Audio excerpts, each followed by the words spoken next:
I'm Noah, overseeing the family-owned public bathhouse passed down from my grandfather. Together with my wife Emma, we experienced a pivotal moment with a child. On an early spring evening, still carrying a lingering chill, past 9 o'clock after our last customer had left, Emma and I were wrapping up the day's work at the bathhouse. While Emma attended to the interior cleaning, I headed towards the entrance. As I approached the garbage disposal area a little distance away, I noticed a small figure. Under the streetlight's glow, I discerned a disheveled girl sorting through the trash. Intrigued, I wondered if she was searching for something. Given the late hour, I decided to approach her.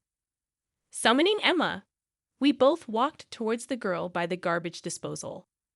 Upon closer inspection, despite the chilly weather requiring a jacket, the girl wore only thin long sleeves, a skirt, and sneakers that were too big, causing her to crush the heels. Her appearance shocked us both. Addressing the girl cautiously, I asked, "Miss, what are you looking for at this late hour?" Startled, the girl turned towards us. Her shoulder-length hair, frizzy like a child's, and overgrown bangs hiding her eyes, gave her a neglected appearance. She replied, "I'm hungry." To avoid frightening her, I spoke gently, suggesting she come to our place. I'd offered to call her parents, but when asked for her home phone number, she shook her head vigorously. Understanding her fear of strangers, I proposed waiting together until we could contact someone from her home. Assuming she had mistaken us for strangers due to the late hour, I was surprised when she revealed, "My mom hasn't come back for about 3 days. I'm waiting for her to return, but I'm hungry." Alarmed by the possibility of abuse or neglect, I suggested involving the police. However, the mention of the police made her instantly wary, expressing dislike for them. Concerned, we continued the conversation, only to hear a gurgling sound from her stomach. At that moment, Emma asked, "How long has it been since you've eaten? Are you hungry?" I scanned for any available food, realizing I hadn't eaten since morning. Neither my wife nor I knew how to respond to the girl's revelation. She hadn't eaten all day, searching through the trash in the late hours while clad in thin clothing. The grim reality of her situation weighed heavily on us. In a surprising turn, my wife suggested, "Would you like to come to our home?" Her words startled me. Taking a stranger's child home without involving the police could lead to complications later. I glanced at my wife, wondering if she grasped the potential risks. She met my gaze and said, "I understand what you're thinking. As adults, it's the right thing to involve the police. However, I can't ignore a shivering and hungry child standing right in front of me." Her perspective resonated with me, and I made a decision. We could take the reluctant girl to the police tomorrow. But for now, the immediate concern was providing a warm place and satisfying her hunger.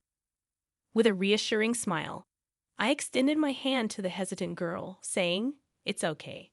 Come to our place." After a moment of hesitation, the girl reached out and took my hand. My wife took the girl's other hand, and the three of us, hand in hand, headed back to the bathhouse. Upon our return, we learned the girl's name was Mia. While my wife took Mia into the bath, I prepared some clothes. Mia's current attire was dirty and too cold-looking, so I selected suitable replacements from my wife's wardrobe: a pair of drawstring pants, a shirt, and a jacket. The drawstrings on the pants would secure them in place. Swiftly, I rushed to the convenience store to purchase small women's underwear, ensuring Mia had everything she needed. I also grabbed the toothbrush before finishing my preparations. By the time I was done, my wife and Mia emerged from their bath. The clothes and underwear appeared a bit oversized, but Mia managed to put them on. The once pale-faced girl now looked more like a child, her complexion returning after the bath. Her washed and dried hair was smoother, though her bangs were too long. My wife secured them with a pin, revealing the lovely face hidden beneath. I asked, "Did you warm up?" Mia nodded eagerly, expressing excitement. She shared her experience of the bath, likening it to a big pool and expressing her delight at the warmth. Her smiling demeanor reassured me. While I dried Mia's hair, my wife prepared a meal. The bathhouse and our house were adjacent, So once we finished, we moved next door. My wife served a warm pot filled with vegetables, meatballs, and yudo noodles. The sight of the dish made Maya's eyes sparkle. "Can I really eat this?" she asked. My wife chuckled and encouraged her to have seconds. Maya proceeded to eat heartily, using a fork and spoon as she wasn't accustomed to chopsticks. "This is delicious. It's been a while since I'd ate warm food," Maya remarked, reflecting on the environment she had endured until now. My chest swelled with a mix of emotions, feeling like it was about to burst. Maya seemed to be opening up and trusting us a little. Once her stomach was filled, she began sharing her story. She spoke about her rarely seen mother, her routine of rummaging through garbage for food, and her status as a 7-year-old in first grade. Mia didn't have a school bag, and her shoes and clothes were often dirty. The heartbreaking reason behind her absence from school surfaced. She was bullied for being perceived as smelly. As a couple, Mia's narrative struck us profoundly. "I like it here. I want to sleep here." "Are you going to call the police?" she asked. Without hesitation, my wife and I wanted Mia to experience at least one night of warmth and rest. Reassuring her, I said, "It's okay. Let's sleep together on a fluffy bed tonight. But could you go to the police with us tomorrow?" "Don't worry, they are kind. Your mom might be worried too." Mia, who had been silent for a while, rubbed her sleepy eyes and expressed, "I hope so. I hope she is worried, Mom." I wanted to comfort her, but I couldn't easily speak positively about a mother who had likely abandoned her child. Temporary comfort might hurt her later. In the room, I prepared the bedding, and Mia happily got into the bed. It was her first time sleeping in such a fluffy bed, and she marveled at its warmth. Concerned about her being cold, she mentioned, "I hope she is not cold. It will be nice if she could sleep in a warm bed too." Silently shedding tears, my wife and I were moved by her brave concern for a mother who left her without food. I struggled to hide my emotions from Mia, who was already drifting into sleep. The next day, my wife and I accompanied Mia to the police box. I couldn't forget the slightly lonely look on her face as we said our goodbyes. Saying goodbye to Mia and her mother was a bittersweet moment. Despite the lump in my throat, I managed to offer a smile. "Yeah, hopefully we'll see each other again someday. The police will take good care of you from here, so you have nothing to worry about," I reassured Mia, who nodded in understanding. As we departed from the police box, my wife hugged Mia tightly, waving at us with a smile. Maya left an indelible mark on our hearts. Though we had grown close to her in just one night, bidding farewell was a painful experience. On the journey home, my wife expressed deep concern about Mia's future. We were a childless couple who had once dreamed of having 3 kids. However, fertility issues, specifically ovulation problems, plagued us. Despite a decade of infertility treatments, we remained childless. We decided to cherish our time as a couple, having tired of the emotional roller coaster associated with conceiving. Our focus shifted, and we lived a quiet life together. Our own struggles made us particularly sensitive to the suffering of children at the hands of neglectful parents.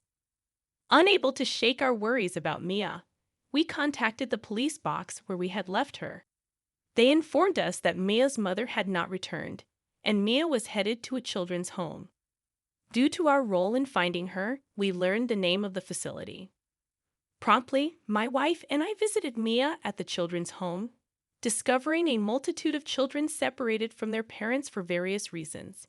Mia, upon seeing us, immediately embraced my wife, expressing, "Aren't you and your wife going to stay with me? They said my mom might not come back." Stunned by her words, we covered up her straightforward question with a forced smile. Despite the emotional bond formed in that short time, the reality was clear. We couldn't live with Mia. After all, we were strangers, but when we spoke to the children's home staff, the story took an unexpected turn. Upon leaving, we were introduced to the concepts of foster care and adoption. Sensing a pivotal moment, I glanced at my wife, who met my gaze with earnest eyes and nodded in agreement. That marked the moment we decided to explore these avenues. Learning about foster care and adoption that day prompted us to sign the necessary documents. For children like Mia, who had recently arrived at the children's home, obtaining permission from the family court was deemed necessary for adoption or foster care procedures. Fortunately, that permission was granted without any complications at a later date. Following this, we actively engaged in training and seminars to become adoptive parents, leading to busy days. During this period, we occasionally visited Mia, gradually building a connection with her. During one visit, we mustered the courage to ask Mia, "How would you feel if we said we want to live together as a family in place of your mom?" Her response was heartwarming. "I'd be so happy," Maya answered with a beaming smile. It was a moment that fueled our determination. While a traditional mother experiences the blessing of nurturing a child in her womb, we lacked that natural process to become Mia's parents and witness more of her joy. We set a goal and combined our efforts to overcome the challenges of busy days. However, a day of unexpected turmoil arrived. We received a call from the children's home staff, urgently inquiring about Mia's whereabouts. It turned out she had slipped out of the facility. Both my wife and I rushed to search for her.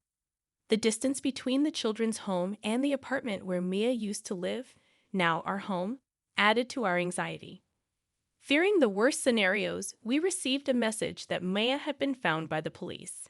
Hurriedly, we went to see Mia upon her return to the children's home. As we arrived, Mia's tear-streaked face told a story of her recent experience. "I want to go to where you guys are. I want to eat meals together again and take a bath like in a swimming pool."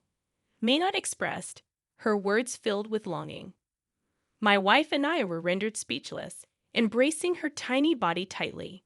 This incident served as a catalyst, intensifying our desire to become a family with Mia. As time passed and Maya regained her composure, we made her promise not to leave the children's home alone due to our concerns. We reiterated our intention to take Mia into our care to the staff. Subsequently, the procedures took more than half a year to complete. Finally, as a couple who had undergone special adoption, we were able to bring Mia home. Fast forward 4 years, and my wife, Mia, and I were living joyfully. Mia was no longer cold or hungry. Each day, she cheerfully went to school with a neat school bag on her back. However, shortly before Mia's birthday, a letter arrived from her biological mother, expressing a desire to meet Mia on her birthday. Without hesitation, Mia agreed to the meeting. Though we felt uneasy as parents, Mia was already in 6th grade, an age where she could make decisions for herself. We respected her choice. On the day of the reunion, Mia went alone to the designated cafe. Anxiously waiting for her return, she came home after about 2 hours, her demeanor unchanged. According to Mia, her biological mother had remarried and seemed genuinely happy. Maya felt relieved to see her mother happy and expressed her love and understanding, despite being left behind. Seeing Maya's determination, we felt proud and relieved that we could continue living with her. The 3 of us decided to celebrate Mia's birthday by buying a cake together. Holding hands, Maya looked a bit embarrassed but complied. Reflecting on the journey from the day we found Mia rummaging through the garbage to our walks hand in hand to the public bath, we realized how much she had grown. Maya would continue to grow, but she would always be our precious daughter. As I etched this happy moment into my heart, I knew that we would continue to walk together as a family of 3, cherishing each step of the journey.